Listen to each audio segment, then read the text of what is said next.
Good habits help us all.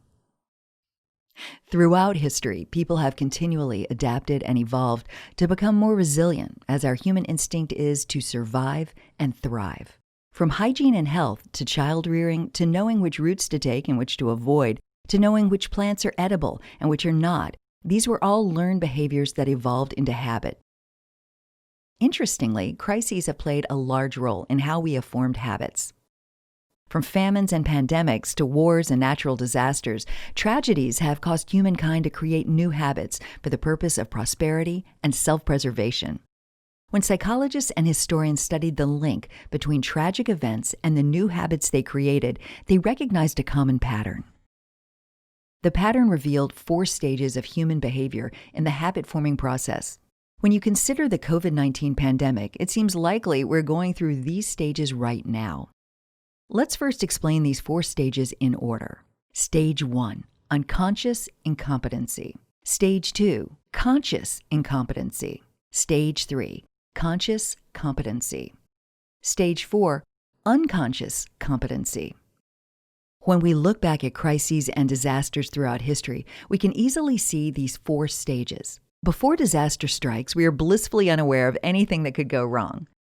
This stage of unconscious incompetency is also known as we don't know what we don't know.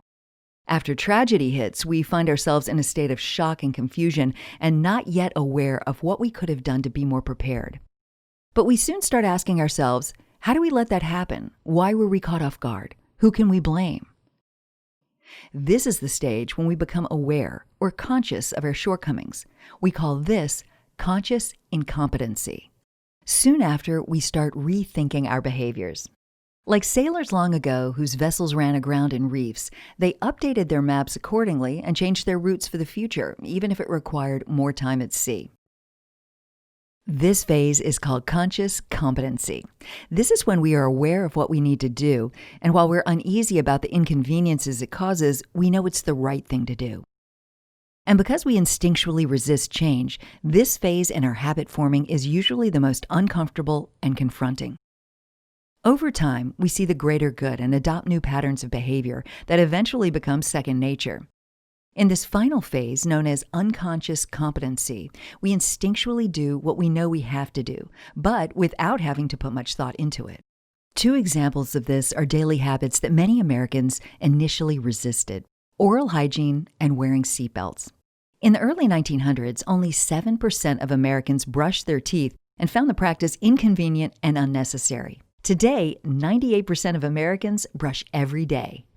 Requiring seatbelts in cars is another example of a practice that many Americans didn't embrace at first. However, by the early 1990s, every state in the U.S. adopted mandatory seatbelt laws. As a result, auto accident deaths decreased about 45% nationwide. Today, buckling up is like brushing your teeth, a matter of habit. What we take away from this is that habits don't come easy, and there's a process to how we form them. As we consider COVID-19, future outbreaks, and even the common flu, we can see that habits like hand washing, sanitizing, and covering our sneezes are just the right thing to do. When good behaviors become second nature, we almost always come out on the other side, safer, healthier, and more resilient.